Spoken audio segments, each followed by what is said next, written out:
Greetings, everybody. I'm John Muca. I've attended almost every Hamilton School Board meeting for the past 3 years. Because of what I've been seeing recently with the budget, the New Jersey State testing results, the Robinson Pre-K and the Pools projects, I've decided to run for school board this year.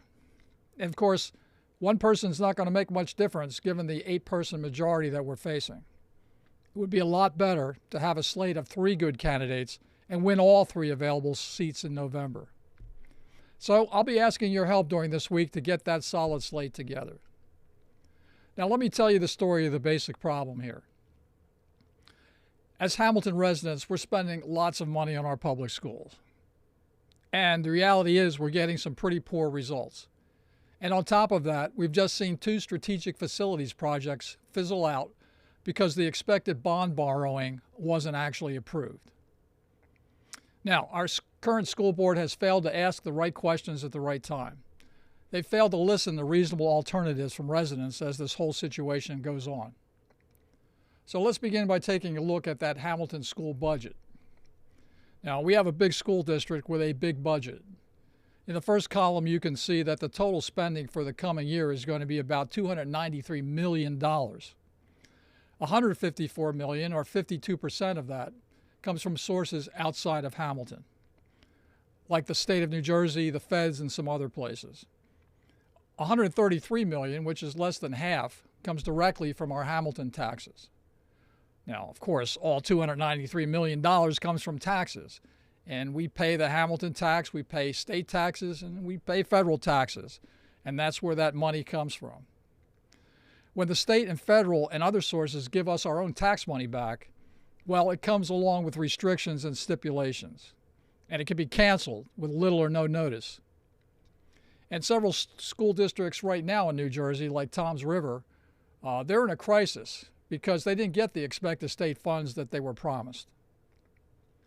Now, we have 12,896 students signed up for September, and the enrollments are projected to keep increasing as time goes on.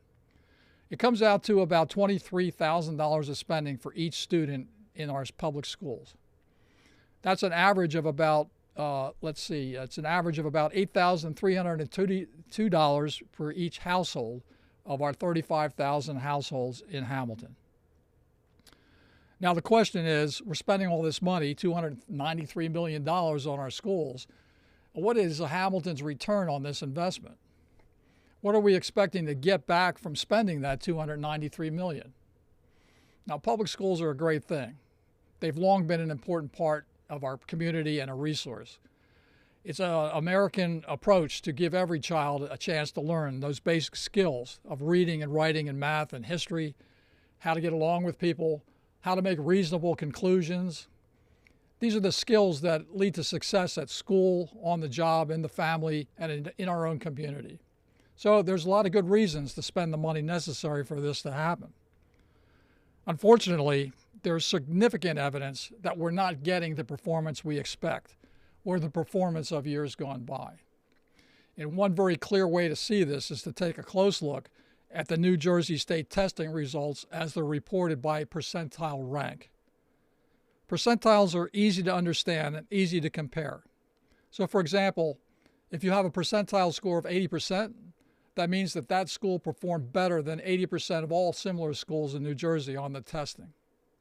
Of course, on the other hand, if you get a low score of 20%, that means that 80% of schools are doing better than you are. So let's take a look at the percentile rankings for all 23 Hamilton public schools. Now, I copied this directly from the Department of Education website. They've included a convenient color code. Red indicates the bottom third performers, blue means the top third, and the more neutral grayish color, that's the middle third. And the redder means it's worse performance, and the bluer means it's better performance. So you can see kind of at a glance, the Hamilton school percentiles do have a wide range. Now let's just make those numbers a bit easier to read, and then we'll zoom in a little bit more. You'll see that Grice Middle School is the worst of our Hamilton schools. Grice students scored just 7.46 percentile on the testing. Now this means that 93% of New Jersey schools perform better than our Grice Middle School does. Now, on the other hand, we have two schools who performed relatively well. And that's the Pace Charter School at 81.6 and Yardville Elementary right behind at 80.9%. Those students are doing better than 80% of New Jersey schools tested.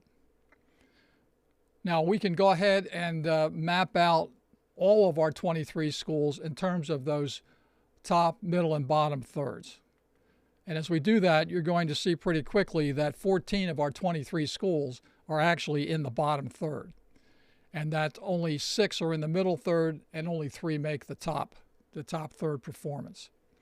So let's take a look. 2 out of 3 high schools are in the bottom third. All 3 of our middle schools are scoring in the bottom third. And 9 out of our 17 elementary schools, they're also in the bottom third. And we have 5 elementary schools that made it into the middle tier, and only 3 schools, the 2 we've previously mentioned plus Yardville Heights, only 3 of those elementary schools are in the top tier.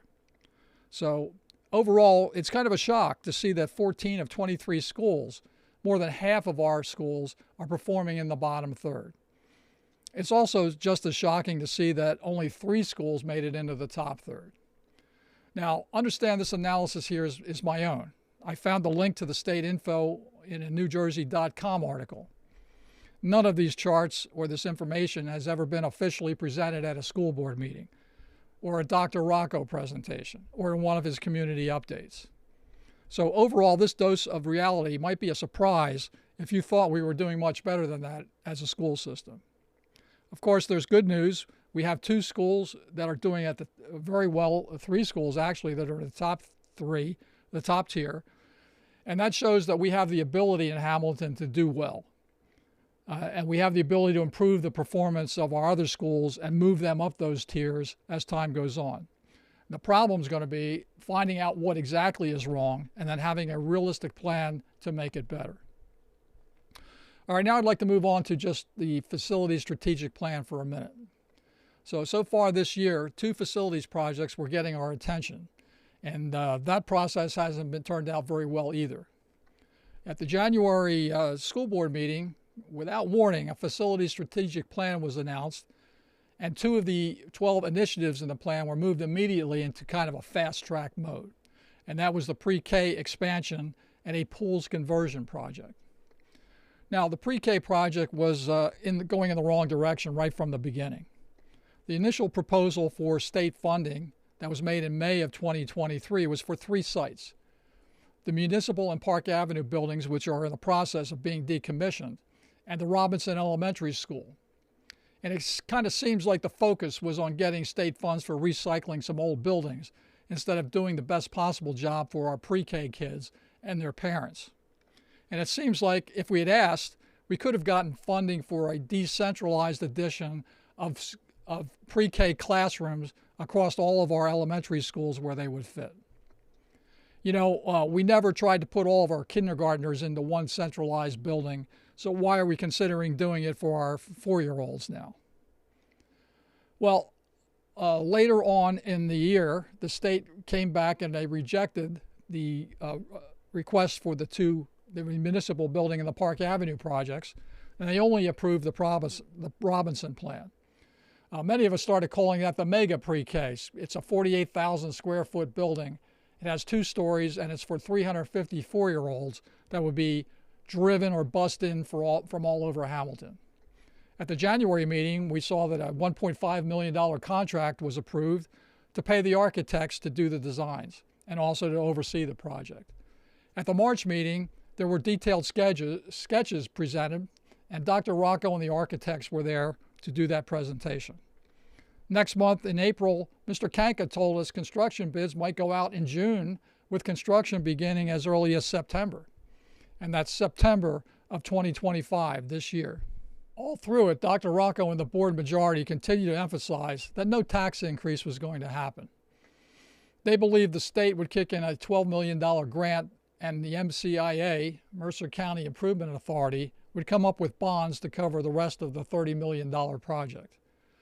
In May, that project was placed on hold, and it wasn't until a month later, when Dr. Rocco gave us a 3-minute report, that it was disclosed that the reason for the hold was that bond funding was not approved. And at the same time, the bond funding was not being approved for the pools conversion project either. Now, maybe MCIA will have a change of heart, or maybe both projects will just stay on hold and be indefinitely delayed. So this is just a brief idea of what's been going on. So overall, the situation is this. We're spending lots of money on the schools, $293 million. We're not getting the results that we really want. We have 14 of 23 schools in the bottom third performance. And Grice has an incredibly low score of 7.46. And at the same time, two important expansion projects, facilities projects, are now on hold. Now, what went wrong here? Well, first of all, let me be clear. All board members are good people. They're good people sincerely trying to do what's best for our community. Now, we all know that good people sometimes can make bad decisions. Good people can fail to ask the right questions at the right time. They can be too reluctant to challenge the decisions made by the superintendent or to look carefully at the reality of the school performance. Good people can even start to ignore the very parents and residents that they're elected to represent. So we end up with good people in a bad school board process. We can also then see that leads into ignoring some of our traditional Hamilton values regarding our schools. Things like neighborhood schools, home rule over those schools, and of course informed consent to any decisions being made. And then it turns into just chasing state money and outside bond funding. And although that may seem like free money, it just creates delays, as we've seen. And it's risky. And those bonds are expensive. It's millions of dollars of interest payments going out the door to avoid putting those projects to a vote on a referendum. And so what I'm saying is, as a call to action here, I need your help to get elected to the board in November. And I need your help to get two other strong candidates to run together as a slate. So help us find those candidates, sign the nominating petitions in time for the July 28th filing deadline, and let's support our campaign from now until the election in November. We're going to need lots of people, each doing something, as we work toward a school board that can get better school performance, take more reasonable and doable approaches to needed expansions, and really serve the community much better. So please reach out to me to have a conversation about possible candidates or anything else that you might have as a question or a comment concerning the upcoming school board campaign.